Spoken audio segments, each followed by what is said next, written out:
बहुत समय पहले एक विशाल राज्य में एक अमीर और शक्तिशाली राजा और रानी राज करते थे। उनका नाम था राजा मोहम्मद और रानी शाहिना।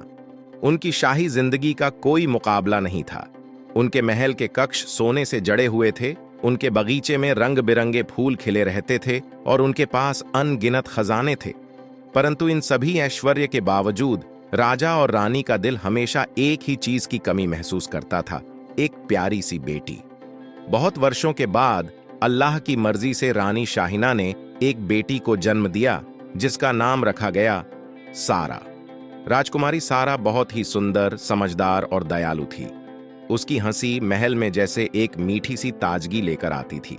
लेकिन एक बात जो सबसे खास थी वह यह कि सारा का दिल गरीबों और जरूरतमंदों के लिए बहुत सौंला था। वह अक्सर सोचती थी, क्या हम जो सब कुछ रखते हैं वह सब सचमुच जरूरी है? क्या हम सिर्फ अपने ऐश्वर्य से खुश हो सकते हैं? राजकुमारी सारा का दिल हमेशा लोगों की मदद करने की इच्छा से भरा रहता था, लेकिन महल की जिंदगी में उसे कभी भी सच्ची जरूरतमंदों से मिलने का मौका नहीं मिलता था। वह सोचती थी, क्या मैं कभी किसी ऐसे इंसान से मिल पाऊंगी जो मेरे जैसी जिंदगी जीने का ख्वाब भी नहीं देख सकता? क्या मैं कभी यह जान पाऊंगी कि गरीबी, दुख और संघर्ष क्या होते हैं? राजा मोहम्मद और रानी शाहिना के पास हर तरह की खुशियां थीं, लेकिन वे अपनी बेटी के इस सवाल का उत्तर नहीं दे पा रहे थे। एक दिन राजकुमारी सारा ने अपनी मां रानी शाहिना से कहा, मां, मेरी दिल में एक सवाल है। हम इतने खुशहाल क्यों हैं, जबकि बहुत से लोग कड़ी मेहनत कर रहे होते हैं, लेकिन फिर भी उन्हें मुश्किलें उठानी पड़ती हैं? मैं क्या कर सकती हूं मां? रानी शाहिना ने अपनी बेटी को शांतिपूर्वक देखा और कहा, बिटिया, यह सब अल्लाह की मर्जी है। हमें जो कुछ भी मिला है उसका शुक्र अदा करना चाहिए। तुम हमेशा सच्चे दिल से दुआ करो और जो तुम्हारे पास है उसका सदुपयोग करो। लेकिन सारा का दिल कुछ और ही चाहता था। वह अपनी जिंदगी में एक बदलाव चाहती थी। एक दिन महल में एक वृद्ध फकीर आए। उनका चेहरा नूर से रोशन था और उनकी आंखों में गहरी समझ थी। फकीर ने महल के द्वार पर आकर कहा, मैं राजा और रानी से मिलना चाहता हूं। पहरेदारों ने उन्हें अंदर बुलाया और राजा मोहम्मद और रानी शाहिना के पास ले गए। फकीर ने बड़े शांति से राजा से कहा, मालिक, मैंने तुम्हारी बेटी राजकुमारी सारा का दिल देखा है। वह बहुत नेक है, लेकिन उसे अपनी सच्चाई जानने के लिए दुनिया को देखना होगा। वह किसी तरह का बदलाव चाहती है। वह जानना चाहती है कि असली दुनिया क्या है, जो तुम और मैं कभी नहीं समझ पाते। राजा मोहम्मद हैरान होकर बोले, आपका मतलब क्या है? फकीर ने कहा, तुम्हारी बेटी को 7 दिन तक गांव में रहकर गरीबों के साथ समय बिताना होगा।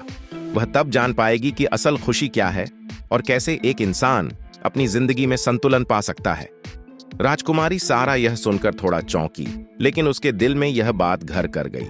उसने सोचा, अगर यह मेरे लिए एक रास्ता है अपनी जिंदगी को समझने का, तो मुझे यह करना चाहिए। राजकुमारी सारा ने महल छोड़ने का फैसला किया। उसके लिए यह एक बड़ी चुनौती थी, क्योंकि उसने कभी भी महल के बाहर की दुनिया नहीं देखी थी। उसे महल से बाहर जाने और गरीबी और दुख का सामना करने का डर था, लेकिन उसके दिल में एक उम्मीद भी थी। उसने साधारण कपड़े पहने और अपने साथ कुछ बुनियादी सामान लिया। वह एक छोटी सी गाड़ी में बैठकर गांव की ओर रवाना हुई। रास्ते में उसे बहुत सारी अनजान चीजें देखने को मिलीं। गाड़ियां कीचड़ में फंसी हुई थीं। रास्ते पर लोग अपना सामान लेकर पैदल चल रहे थे और कहीं कहीं तो बर्फ की चादर जैसी ठंडी हवाएं चल रही थीं। लेकिन जब वह गांव पहुंची तो उसे कुछ और ही दिखा। गांव में लोग बहुत सादगी से जीते थे। महिलाएं खेतों में काम करतीं, बच्चे छोटे छोटे काम करते और बड़ों के साथ बैठकर अपने दुख सुख बांटते। राजकुमारी को देखकर लोगों ने सोचा कि शायद वह कोई यात्रा करने वाली साधु है, लेकिन वह जल्दी ही जान गए कि यह कोई राजकुमारी है जो अपनी जिंदगी में बदलाव लाने आई है। गांव में रहते हुए राजकुमारी सारा ने महसूस किया कि असली खुशी न तो महल में थी और न ही ऐश्वर्य में। गांव के लोग जब भी एक दूसरे की मदद करते तो उनका चेहरा सुकून और संतुष्टि से भरा होता था। राजकुमारी ने देखा कि एक गरीब महिला अपने बच्चों के लिए रोटियां बनाती, लेकिन जब उसकी पड़ी हौसी की बेटी बीमार पड़ी तो उसने बिना कुछ सोचे उसे अपनी रोटियां दे दी। राजकुमारी का दिल गहरे भावनाओं से भर गया। उसने सोचा, यह क्या चीज है जो इन लोगों के चेहरे पर इतनी खुशी लेकर आती है, जबकि उनके पास कुछ भी नहीं है। उसने महसूस किया कि ये लोग असल में सुखी हैं, क्योंकि उनका दिल दूसरों के लिए काम करता है। गांव में बिताए गए 7 दिनों में राजकुमारी सारा ने बहुत कुछ सीखा। एक दिन उसने एक बुजुर्ग महिला से पूछा, आप इतनी मेहनत क्यों करती हैं और फिर भी सुकून कैसे मिलता है? महिला मुस्कुराई और बोली, बिटिया, जो सुकून हमारे दिल में है वही सबसे बड़ा खजाना है। मेहनत हमारी आदत बन जाती है, लेकिन दूसरों की मदद करना हमें सच्चे सुख का एहसास दिलाता है। 7 दिन बाद राजकुमारी सारा महल लौट आई, लेकिन अब वह पहले जैसी नहीं रही थी। उसकी आंखों में बदलाव था, उसका दिल अब और भी दयालु था।